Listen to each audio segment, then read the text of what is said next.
தாயாக வந்தென்னை தயை கூட்டுவாயா, சேயாக தினம் என்னை சீராட்டுவாயா.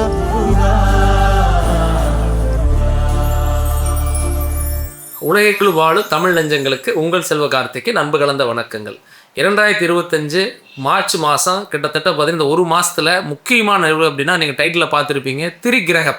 இந்த திரிகிரகம் அப்படிங்கிறது வந்து 3 கிரகங்களோட இணைவு தான் நம்ம திரிகிரகம் அப்படின்னு சொல்லுவோம். அப்பேற்பட்ட ஒரு இணைவு, 3 கிரகங்களோட இணைவு. அது முக்கியமாக பார்த்தீங்கன்னா ராகு கூட இணையக்கூடிய சுக்கிரன், சுக்கிரனோட இணையக்கூடிய புதன். சுக்கிரன் அந்த வீட்டில் பார்த்தீங்கன்னா உச்சம் பெறுவார், அதே வீட்டில் பார்த்தீங்கன்னா புதன் நீசம் பெறுவார். எங்கே அப்படின்னா மீனராசியில். அதே வீட்டில் பார்த்தீங்கன்னா ராகு ஆல்ரெடி இருக்கார். இவங்களுடைய செயல்பாடு ஒரு பக்கம் எப்படி இருக்க போகுது, இது கூட சனி பகவான் வந்து கும்பராசியில் காலச்சக்கரத்தில் 14வது வீட்டில் சனி வந்து பார்த்தீங்கன்னா ஆட்சி பலத்தோடு இருக்கார். அவருடைய செயல்பாடு எப்படி இருக்க போகுது. செவ்வாய் வந்து பார்த்தீங்கன்னா மிதுன ராசியில் வந்து செவ்வாய் பகவான் இருக்கிறார், அவருடைய செயல்பாடு எப்படி இருக்க போகுது. கேது பகவான் கன்னி ராசியில் இருக்கார். இப்பேற்பட்ட சூழலில் இந்த மார்ச் மாதம் உங்களுடைய தனிப்பட்ட வாழ்க்கையில், தொழிலில், குடும்பத்தில் என்ன மாதிரியான நன்மையில் கொடுக்க போகிறார் அப்படிங்கிற டீட்டெயில் பட்டிஸ் தான் இந்த வீடியோவில் இருக்க போகிறார். அதனால் வீடியோவை ஸ்கிப் பண்ணாமல் பாருங்கள், கண்டிப்பாக உங்களுக்கு மிக தெளிவாக புரியும். நம்ம வீடியோவை தான் ஃபஸ்ட்டு நீங்கள் பார்க்க வந்தீங்கன்னா சேனலை சப்ஸ்கிரைப் பண்ணிக்கிங்க. கண்டிப்பாக வந்து எல்லா வேலையும் உங்களுக்கு உறுதுணையான அந்த வீடியோக்கள் அடிக்கடி வந்துகிட்டே இருக்கும். அதே மாதிரி இந்த திபிக்கிரக இணைவு உங்களுக்கு என்ன செய்ய போகுதுங்கிற நம்ம டீட்டெயிலாக பார்ப்போம். காலச்சக்கரத்தில் 12வது ராசியாக இருக்கக்கூடிய மீன ராசியில் பிறந்தவங்களுக்கு ராசிநாதனான குரு பகவான் பார்த்தீங்கன்னா ராசிக்கு 3வது வீட்டில் தைரியஸ்தானத்தில் இருக்கார். இது இல்லாமல் 4ல் செவ்வாய். உங்களுடைய ராசியிலே பார்த்தீங்கன்னா வந்து ராகு முன்னாடி இருந்தார். இப்போ சுக்கிரன் புதனுடைய இணைவு. சுக்கிரன் உச்சம் பெற்று ஜென்மத்தில் இருக்கிறது ரொம்ப சிறப்பு.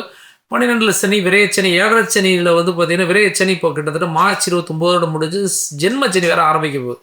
இந்த நிகழ்வில் என்னெல்லாம் செய்ய போகுது, ஏன்னா நிறைய பேருடைய குழப்பம் என்ன அப்படின்னா 7ரை சனி வந்தாலும் எல்லாருக்கும் ஒரு பயம் வேறு இருக்கும். தொழிலில் தடை வருமா, குடும்பத்தில் பிரச்சனை வருமா, எங்கேயாவது ஒரு பெரிய வம்பு வழக்கில் ஏதாவது மாட்டிக்குவோம் அப்படின்லாம் வந்து ரொம்ப ஃபீல் பண்ணுவாங்க. ஏன்னா அந்த ஜென்மச்சனி ஒரு பக்கம் இருக்கிறது. அந்த மார்ச் 29 வரைக்கும் பார்த்தீங்கன்னா விரைச்சனி, அதுக்கப்புறம் ஜென்மச்சனி. ஜென்மச்சனி உங்கள் ராசிக்கு வந்து பெரிய பயப்பட வேண்டாம். ஆனால் சனி ராகு இணைவு, அதை பற்றி வீடியோ நம்ம ஆல்ரெடி போட்டோம், அந்த வீடியோவை பாருங்கள். பட் வந்து சனி ராகு இணைவுக்கு முன்னாடி இந்த சுக்கிரன் ராகு இணைவு அப்படிங்கிறதும் புதன் இணைவு கண்டிப்பாக உங்களுக்கு தொழிலில் ஒரு நல்ல ஒரு புதிய வாய்ப்புகளை ஏற்படுத்துங்க.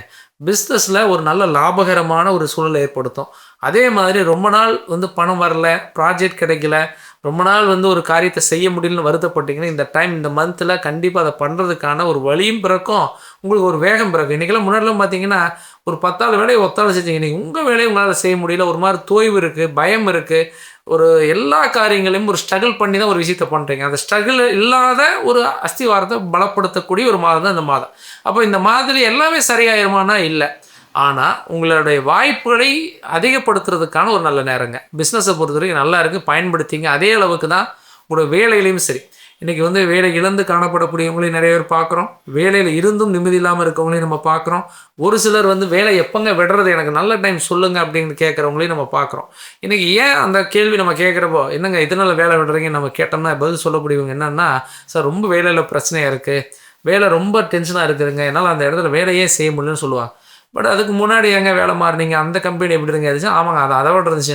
இன்றைக்கி பார்த்தீங்கன்னா வேலை பளு அப்படிங்கிறது எல்லாருக்குமே இருக்கத்தான் செய்யுது. ஏன்னா இன்றைக்கி வந்து சம்பாதிக்கக்கூடிய நிறுவனங்கள் என்ன பண்ணுது அப்படின்னா அவங்களுடைய வளர்ச்சிக்காக நிறைய ப்ரெஷர் கொடுக்க தான் செய்கிறாங்க வேலையாட்கள் மேலே.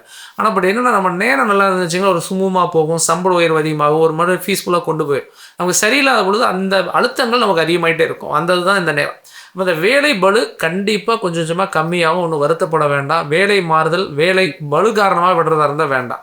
இல்லைங்க எனக்கு நான் ஊர் மாற்றம் பண்ணணும், என்னுடைய பிள்ளைகளுடைய கல்விக்காக நான் மாறணும், அல்லது நான் வந்து இந்த வேலை மாறினா எனக்கு இன்னும் சம்பளம் உயர்வு அதிகமாக இருக்குது அதுக்காக மாறணும்னா தாராளமாக மூவ் பண்ணுங்கள். அது மார்ச் 29க்குள்ளே வாய்ப்பு கிடைச்சா முயற்சி பண்ணுங்கள். ஏன்னா கொஞ்சம் வெயிட் பண்ணுறது ரொம்ப நல்லது. அதே மாதிரி ஃபேமிலியில் அதிகப்படியாக கணவன் மனைவிக்குள்ளாகட்டும், பிள்ளைகளுக்கும் உங்களுக்குமாகட்டும், தந்தை தாய் வழியில் இருக்கிற உறவினர்கள் மூலியமாகட்டும், உறவுகளுடைய பலம் வந்து கொஞ்சம் கம்மியாக இருக்குது இந்த டைமில்.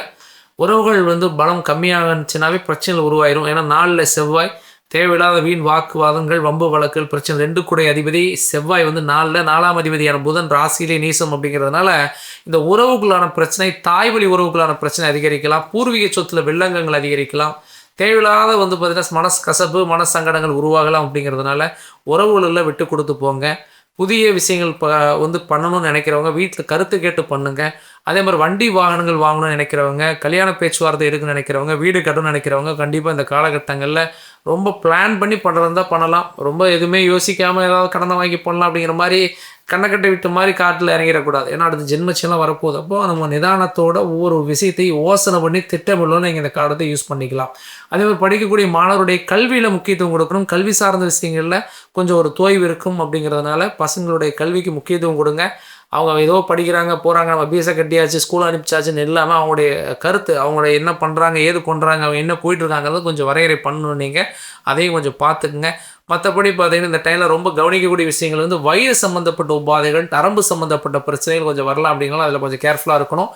பொதுவாகவே இந்த காலகட்டம் கொஞ்சம் நிதானத்தோடு செயல்படக்கூடிய காலகட்டம் தான். ரொம்ப மோசமான காலகட்டம் இல்லை. கவனமாக இருந்தால் கண்டிப்பாக இந்த மார்ச் மாதம் உங்களுக்கான மாதம். தைரியமாக இருங்க. பொதுவாக எல்லா விஷயங்களும் நன்மையாக நடக்கணும் அப்படிங்கிற ஒரு பயணத்தில் தான் நம்ம எல்லாமே இருக்கோம். பட் இருந்துட்டாலும் கூட நம்முடைய சுய ஜாதகம், நம்முடைய தனிப்பட்ட ஜாதகத்தையும் ஒரு முறை நம்ம ஆலோசனை பண்ணிக்கிறது ரொம்ப நல்லது. ஒரு சிலர்கிட்ட சுய ஜாதகம் இருக்குது, அதை வச்சு அவங்க ஆலோசனை பண்ணுறாங்க. ஒரு சிலர் இன்னுமே ராசி நட்சத்திரம் கூட தப்பாக இருக்குது. நம்ம சில ஜாதகங்கள் வீடு நம்மகிட்ட பார்க்க வரவங்க அவங்களோட டேட் ஆஃப் பர்த் டைமை வந்து நம்ம செக் பண்ணி அதை நம்ம ஜாதகத்தை பார்த்து நம்ம சொல்லுவோம் எப்போவுமே. அப்போ பார்க்குறப்ப ராசி நட்சத்திரமே தப்பாக தான் நிறைய பேர் வெளியே வச்சு பார்க்குறாங்க. ஒரு சிலருக்கு வந்து பார்த்திங்கன்னா நடக்கக்கூடிய திசை என்ன, புத்தி என்ன, இப்போ நடக்கக்கூடிய சூழல் என்னன்னு கூட தெரியாமல் இருந்து தான் அது வந்து பலனை தெரிஞ்சுட்டு போகிறாங்க. அப்படி இல்லாமல் உங்கள் சுய ஜாதகத்தில் இப்போ நடக்கக்கூடிய திசா புத்தி என்ன, உங்களுக்கு டைம் இப்போ எப்படி இருக்குது, உங்களுடைய கோச்சாரம் ப்ளஸ் ஜாதகத்துடைய திசாபுத்தியுடைய செயல்பாடுகள், பிறப்பு கர்மா, பிறப்பு பலன், இப்போ நடைமுறை கர்மா, நடைமுறை பலன், இது எல்லாத்தையும் சேர்த்து உங்களுடைய டைமை நீங்கள் தெரிஞ்சுக்கிட்டு தொழிலோ குடும்பமோ வேலை வாய்ப்புகளோ திருமண வாழ்க்கையோ இதெல்லாம் முடிவெடுத்து போனீங்க அப்படின்னா ரொம்ப நல்லா இருக்குங்க.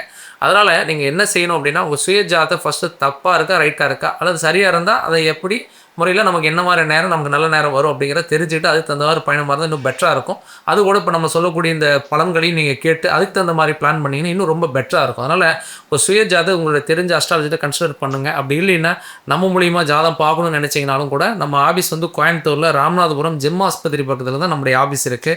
நேரில் வரனாலும் வாங்க, இல்லைங்கனால நேரில் வர முடியாது அப்படின்னு நினைக்கிறவங்க நம்ம வந்து ஃபோன் கன்சல்டிங்கில் கூட நம்ம பண்ணிக்கலாம். உங்கள் ஜாதகத்தை நம்ம வாட்ஸ்அப் பண்ணிங்கன்னா நம்ம அப்பாயின்மெண்ட் ஃபிக்ஸ் பண்ணி உங்கள் ஜாதக டீட்டெயிலாக நம்ம பார்த்துக்கலாம். கண்டிப்பாக எல்லா வளமும் உங்களுக்கு கிடைக்கணுங்கிற வாழ்த்துக்களோட மேலும் நல்ல ஒரு வீடியோவில் சந்திக்கிறேன். நன்றி, வணக்கம்.